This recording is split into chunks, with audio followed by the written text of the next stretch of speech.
आज हम आपको ऐसे टापू के बारे में बताने जा रहे हैं जो अपने विशेष आकर्षण के कारण पूरे विश्व में मशहूर है। ये टापू मेक्सिको में स्थित है, जहां पेड़ पर लटकी अजीबोगरीब शक्लों वाली गुडियों को देखकर आपके पांवों तले जमीन खिसक जाएगी। ये टापू आपको किसी हॉरर फिल्म के लिए तैयार किया हुआ सेट जैसा लगेगा, लेकिन इस टापू के पीछे एक गहरी सच्चाई है। क्या है इस टापू की हकीकत और गुडियों को राज, आइए विस्तार से पढ़ें।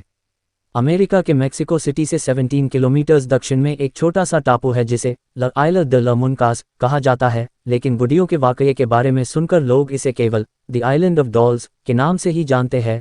इस टापू पर अनेकों टूटी फूटी और डरावनी गुड़ियाएं आपको पेड़ों पर टंगी मिलेगी। 1990 में जब लोगों की नज़र में ये टापू आया तो मेक्सिको सरकार ने इस जगह की मरम्मत कराना शुरू कर दिया और पर्यटन स्थल के रूप में विकसित किया। लेकिन आप लोगों के मन में अभी भी यही संदेह चल रहा होगा कि इस वीरान टापू पर इतनी गुड़िया और वो भी पेड़ पर लटकी हुई कैसे मिली। इस रहस्य के पीछे भी एक कहानी है, आइए पढ़े क्या है ये कहानी।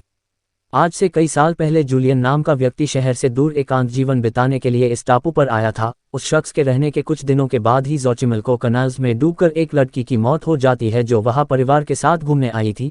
तब से उस लड़की की आत्मा उसे परेशान करने लगी। इस घटना के कुछ दिनों बाद लड़की की मौत वाली जगह पर ही उनको तैरती हुई गुड़िया मिलती है। तब उस गुड़िया को देखकर सोचा कि कहीं उस लड़की की आत्मा उसे परेशान ना करने लगे। इसके उपाय के लिए उसने वो गुड़िया के गले में फंदा डालकर पेड़ पर लटका दिया। उसका विश्वास था कि ऐसा करने से बुरी आत्मा उसके करीब नहीं आ पाएगी। धीरे धीरे जब कई गुड़ियाएं तैरती हुई इस टापू पर आने लगी तो उन्होंने इन सबको जमा कर पेड़ पर लटकाता गया और ये संख्या धीरे धीरे बढ़ती गई। जूलियन की मौत भी 2001 में उसी जगह जहां गुड़ियाएं मिलती थी वहां पर रहस्यमयी तरीके से हुई। अब ये टापू एक पर्यटन स्थल के रूप में विकसित हो गया जहां सैकड़ों लोग यहाँ पेड़ पर लटकी डरावनी गुड़ियों को देखने के लिए आते हैं। रात में ये टापू वीरान पड़ा रहता है क्योंकि रात को यहाँ केवल गुड़ियों का राज होता है।